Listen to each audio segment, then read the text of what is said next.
Hey, Pat Rigsby here with another episode of the Ideal Business Show. And today I'm with my good friend Jay Croft. And Jay has done a host of things combining his writing experience and expertise with what he's now really done over the past few years is serve as an expert and resource for fitness business owners who want to serve that 50 and over crowd that seems to be the fastest growing segment of the fitness industry.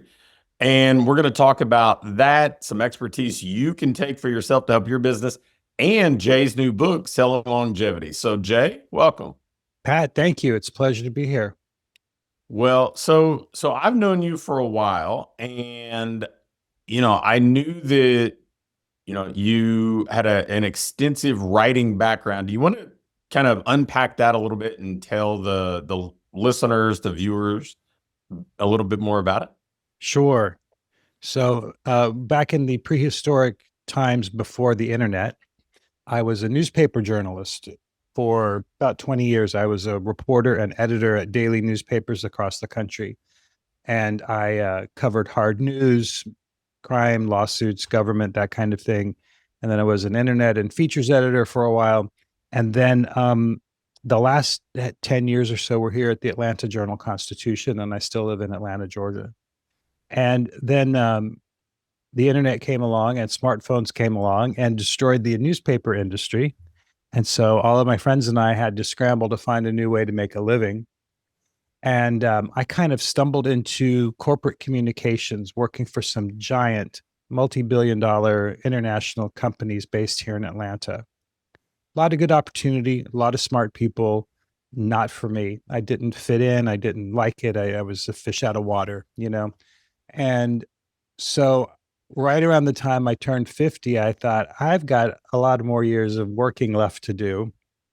I need to find something I enjoy, something that involves public service, as newspapering did, and something that's more than just a paycheck and office politics. What can I do that I really care about and that isn't already being done? Long story short, I found this over 50 fitness idea because the fitness industry is traditionally focused on people in their 20s, maybe their 30s, but really young people with very basic fitness needs and desires.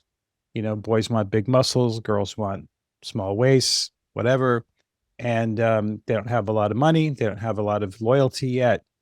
And nobody was really spending a lot of money marketing toward older folks. And when I came to this, it was people were still thinking of this as the baby boomers.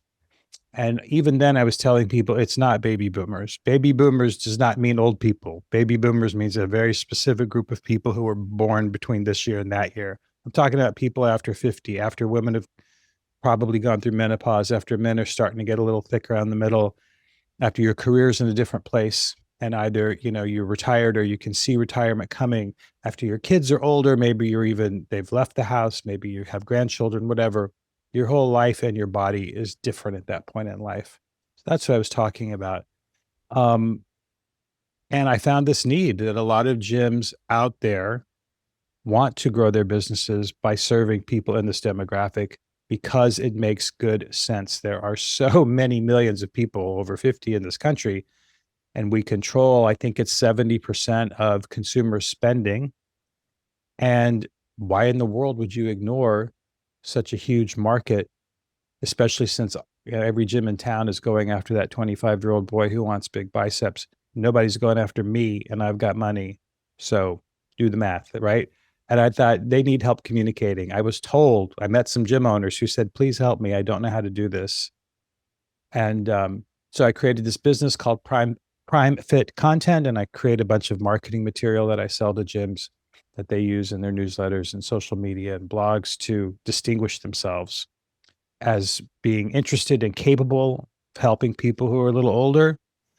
And out of that came this book, because there's just so much to talk about. I couldn't fit it in weekly installments anymore. So, I think that you found the sweet spot maybe before a lot of other people, right?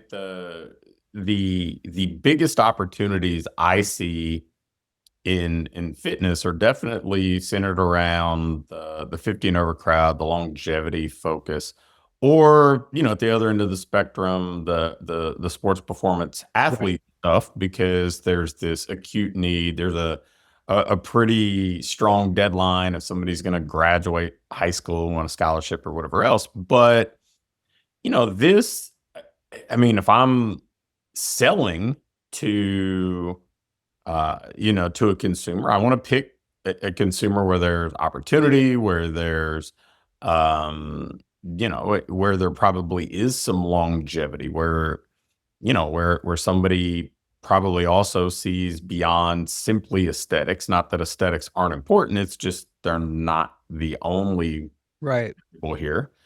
And frankly, we want to sell to people who aren't having to cobble together the money to pay the bills every month. So, Right. um, I know that we've found that a pretty significant percentage of our top performing clients serve that 50 and over crowd. Some may bleed into the 40 and over crowd, but it's all the people whose maybe focus has shifted a little bit, Mhm. and they're in a little more mature stage in their career and Mhm. all this. And we've also seen that small group training is a really viable solution for them, which has a higher price point. It seems like it has a little bit better moat than large group. Yeah. It's everywhere. But for as long as I've done this, and we're 20 years plus into helping business owners, um, the reality is most people who are great practitioners are not great marketers. They don't Mhm. care as deeply about the marketing side. They understand that it's needed, but they need to connect with an audience. They need to build trust in that relationship. They need to continue to educate people. So talk a little bit about, just in a practical sense, how somebody who owns maybe a studio serving this market can do that. They can put out stuff that's going to build a relationship. Sure. Well, I think it's not just marketing, it's also marketing and user experience, customer experience, which is vastly ignored as well and really geared toward young people. Um, and let me just say, if your gym is targeting young people, keep doing it. If you want to, all blessings, good luck. I have no problem with serving young people who want big muscles. Go for it, right? It's just everyone's already doing that, so why should you do it too? That's my point. Um, so I think first of all, we need to think about where an audience is. You want to go where they are.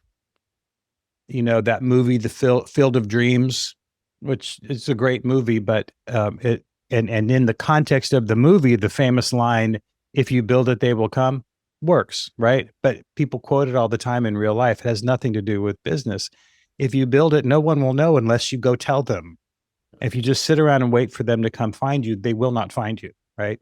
So you have to go where the folks are. So where are people? Well, and how do they consume information? Generally, they're on Facebook. People in this demographic are on Facebook. More and more, they're on Instagram as well. They're probably not on TikTok as much. And maybe they're not going to consume this kind of information on something like LinkedIn, right? So I encourage people to focus on Facebook and Instagram as well. They read blogs, which I know that there's this mindset among some small business owners that blogs are passe. I believe they are not. I believe specifically with people in this demographic who are about to make a major purchase. And I believe that a gym membership, small group personal training, whatever we're going to call it, is expensive enough to qualify as that. Some places are charging three, four, $500 a month. That's a lot of money to a lot of people. And before they just blithely go around joining something, they want to feel like they know you have a sense of who you are and what you're about and what their experience might be with you. So a blog is a great way to do that. And your website in general is a calling card. You know, we might not get a lot of business directly from our website, but people do look at them. They are resources for people researching a major purchase. And then the other thing, the main thing I think, and I know you're a big believer in this too, of course, because you do it every day, is sending email newsletters. And for some reason, a lot of small business owners in fitness don't want to send emails. And I urge them to get over it, that they really need to be sending emails because they have control over their email newsletters and how often they contact the people who are on their lists. As you know, Pat, we have no control over Facebook or Instagram or X or any of them. And they can be bought and sold. They can change their algorithm. They can change who gets to see what you're putting up there. Just because I put something on Facebook doesn't mean the people I want to see it are actually going to see it. I don't own my contacts. If all my contacts drop off of Facebook, I won't even know it. They'll just not be there anymore. But with an email list, you control what you're sending, how often you're sending it, and to whom you are sending it. So what could be better than that? I just had a conversation with a client this morning about her email list, and she's got a 48.5% open rate, which is pretty spectacular. A lot of businesses would kill for that. And so that means that that's more. So more people are opening every email I send for her than are looking at her Facebook and Instagram combined. And we can see that because we have the analytics to prove it. And I don't think that that's so uncommon. I think that's the power of email. So those are the three kind of digital places. And then in real life, you can't ignore in real life. I know we all would like to and just stay at home and do this on our computers and on our phones, but you got to get out there. You got to mingle. You got to be a part of your community. And, you have to do things like be in the Chamber of Commerce and your neighborhood associations and at your local community 5Ks and maybe sponsor a little league team and, present at houses of worship, churches and synagogues and what have you that have groups that speak to their older members. So I think it's that combination of digital and in real life and going where they are. That's the main thing. And then you have to distinguish yourself with this content that says, I see you. Well, and I think that's one of the sweet spots that you've really hit with your business is having content that speaks to a specific target market. And we see with the, kind of continued expansion and use of AI and different tools that, the ability to just create content has become easier and easier.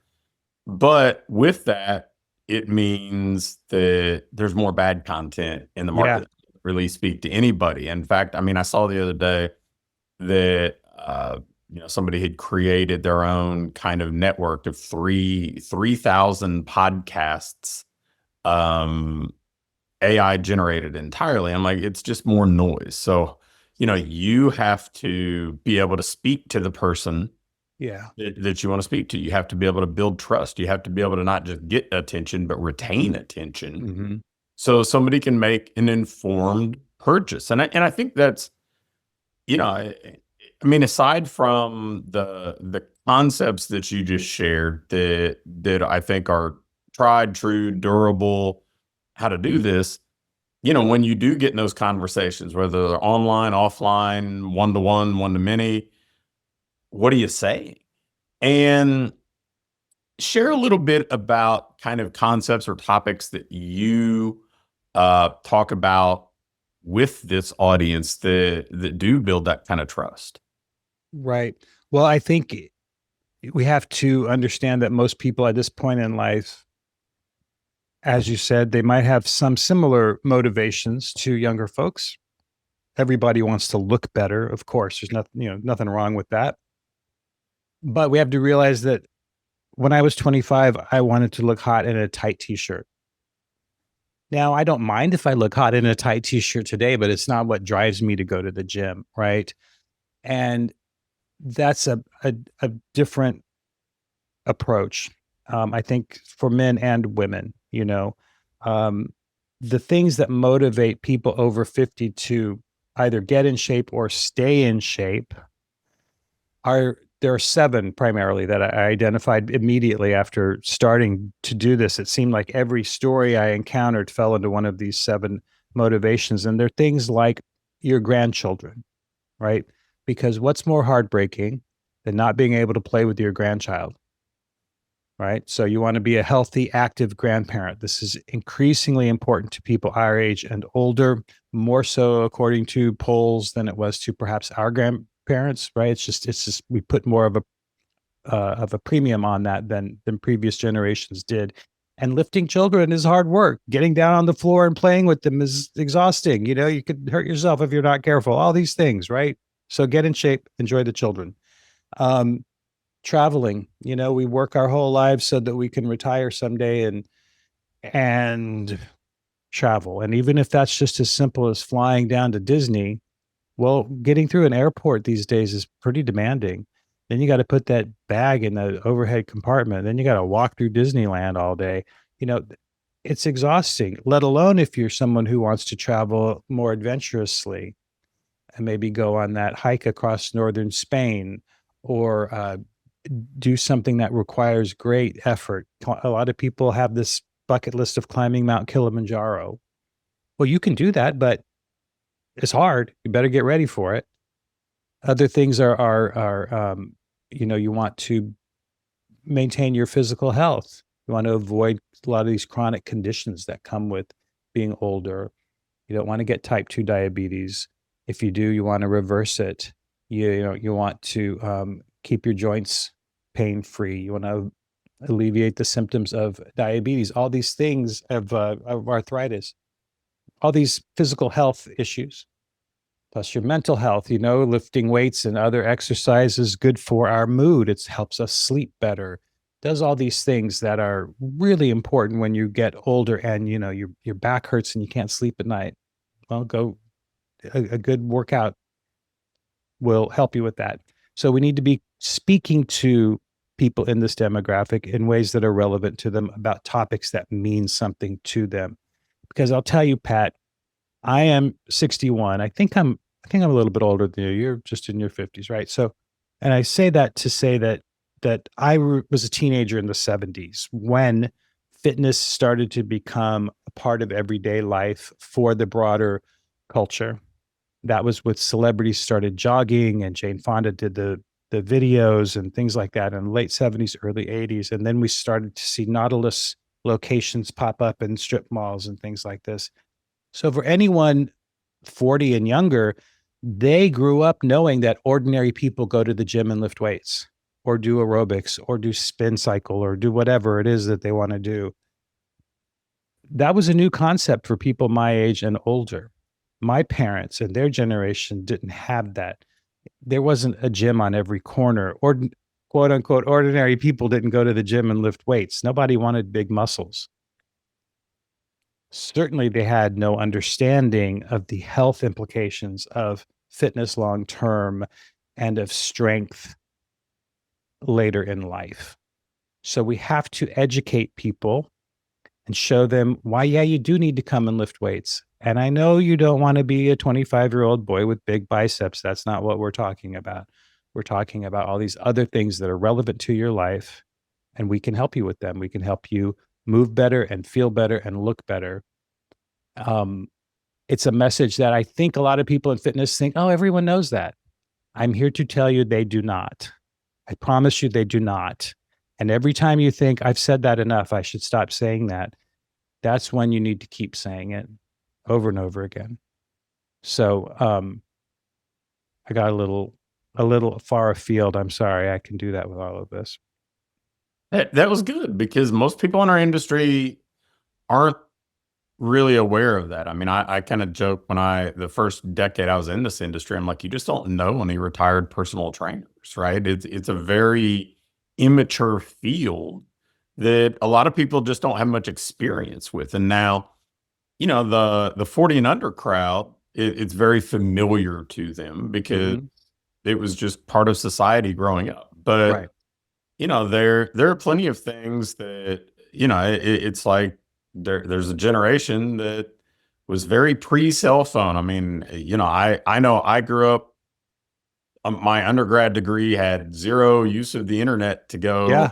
Same. figure out how to graduate, right? So there's stuff that just you grow up as immersed in it, or you grow up maybe before it, or just catching that first wave of it. And it it to somebody that is so familiar with it and that's all they've ever known, they they're assumptive, right? They just Right. think everybody else sees the world through the same lens, they've had the same experiences. But for people in their 60s, this may be unfamiliar territory. It may Mhm. be something, even if it is loosely familiar, they don't have a host of experiences with it. Maybe they've got a dip their toe in the water type of experience. Right. Right. And so, you building trust and making it more comfortable for that person to walk through the door, because we talk about this a lot. The hardest part of this client journey is getting somebody through the door the first time, because it's scary, it's unfamiliar, it's intimidating, it's a fear of embarrassment because I can't get Mhm. through the warm up and I don't want to look silly. And so we have to be able to overcome that with all that experience that happens outside the four walls. And I think that's so much of what you've already spoken to here, like the trust factor. Somebody gets me, somebody understands me. Um, so I no, I think that you were spot on, kind of shedding some light on that, because frankly, I would assume that most of the people being attentive to this podcast hadn't thought about it through that lens. Right. And why would you? I think I've only thought about it because I talk about this all the time, and I have older siblings and older friends, and so they have the same reference points that I do. And just the idea of it, my father lifting weights, are you kidding me? That'd be like tap dancing on Mars. That just was not even in the conversation for anybody of his generation, not because he was unusual. Um, the other thing, Pat, that is getting in the door that first time, the the experience that people find has to align with this marketing. If your content, and I want to explain, content is not advertising. I know people lump it all together. Content is not paying for things on Facebook. It is sharing information, valuable, useful information with your audience via those platforms that I mentioned, basically for free. And then they get to know you and like you and trust you and want to do business with you. So it's different than advertising, but it's similar, I guess. Um, so if you put forth all this information about the value of strength training after menopause, for instance, and you share great recipes that are healthy and easy to make, and low in sodium and high in fiber and all these things that are relevant to people in this age group, you're sending a message. And if your website includes photos of people my age and not hot, sexy young people in skin tight pants, you're sending a message that you want people. Okay, so if they hear that message and they say, "Oh, Pat's Gym wants to help me, I'm going to go check them out." And they walk in, and the kid behind the front desk doesn't look up from his phone, and the music is ear splitting heavy metal and hip hop. And the gym is crowded with boys in string tops throwing weights around and grunting. And no one says, "Hi, Mrs. Johnson, you're here for your appointment. We're happy to show you around." She's not coming back. So you have to give them that awareness, because by the time you're this age, you expect certain customer service. And especially if you're going to pay a premium price for it. We're not talking about Planet Fitness here for $20 a month. You're all charging a lot more than that. If you're not, you should be. And if I'm going to pay that kind of money, I want someone to know that I'm coming. I want them to welcome me. I want them to say my name.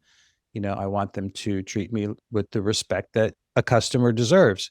When you're 25, who cares? Just let me in the place, right? So that kind of experience needs to be aligned with the marketing message that you're putting out. So you recently released a book, Yes, sir. and the book very much kind of expounds on a lot of the things that we're talking about here, right? So let's talk a little bit more about selling longevity. Yes. So the book is called Selling Longevity. That was a deliberate title that I came up with because the book is not about how to exercise. It's not about how to write programming. It's not about cardio versus strength training or how to lose 20 pounds or any of that, because I don't know. I'm just a writer. That you guys all know that better than I do. The longevity economy is really exciting. It's multiple billions of dollars, might even be, I don't know, what's after billions, trillions? I don't know. I read something that said it is multiple trillions, but I'm not going to go with that yet because I'm not confident in it. We're talking about tons of money in every sector across every style, every part of society and every phase of spending, because everybody wants to live longer and everybody wants to live better, and we want to look better. We get Botox, we dye our hair, we go to the gym, we buy clothes that are stylish and fit appropriately instead of, throwing on a loose fitting sweater and shuffling around in our house shoes. We're still traveling. We're knocking those places off our bucket lists. We're the fun grandpa. All these things, we still want to have sex. We still want to be seen as vital.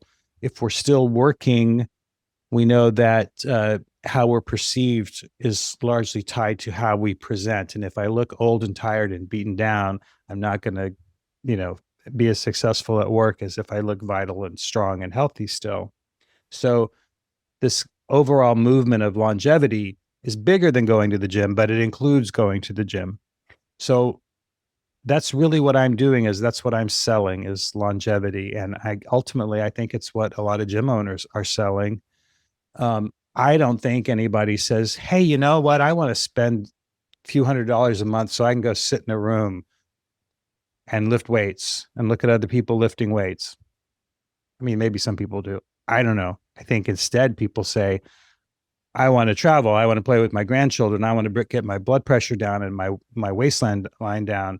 These other motivations that we were discussing. And in order to do that, I now understand that I should go to the gym a couple times a week. It's a different way of looking at it. You people don't want to be in your gym. They want to have a longer, better life. They want longevity. So if you can wrap your head around selling that, then I think you can really make it more appealing to them and make your services more relevant, right? Very good. So, I mean, the obvious answer, hey, where can we find this book? Is Amazon. So we'll make sure we have a link to access that. But where can people learn more about you and Prime Fit? Sure. I have a website, primefitcontent.com. That's prime, like prime of your life, primefitcontent.com. You can get a free copy of the PDF version of the book there. So get that and read it for free. And like you said, if you want a copy of the paperback, you have to go to Amazon for that. And then that has information about my monthly subscription as well. Very low price for more material than you would ever want to use in those three primary channels of social media, email newsletters, and your blog. And I'm happy to help with any kind of communications consulting you need. If you're curious about AI, if you're scared of it, if you're not sure how to talk to people, do I call them old? Do I call them grandpa? Do I call them retirees? What do I call them? Whatever. Be in touch. Happy to talk. Well, Jay, I appreciate it a bunch because I think that there is just such wonderful opportunity in this segment of the market. I think that a lot of the things that we do in our kind of coaching landscape, we work with people that are doing wonderful things serving this segment of the market. But Yeah, they got full plates. Their experience is usually rooted in serving these people inside the four walls, but Yeah. connecting with them outside and putting their best foot forward that way to get them to come in isn't always the easiest thing. So, I mean, you're doing a wonderful service here. Uh, guys, if if you get a chance immediately upon, wrapping up paying attention to us here, go grab a copy of at least the PDF on Jay's website. Or if you want a hard copy, head over to Amazon. But Jay, thanks again for coming and hanging out. Well, And thank you, Pat.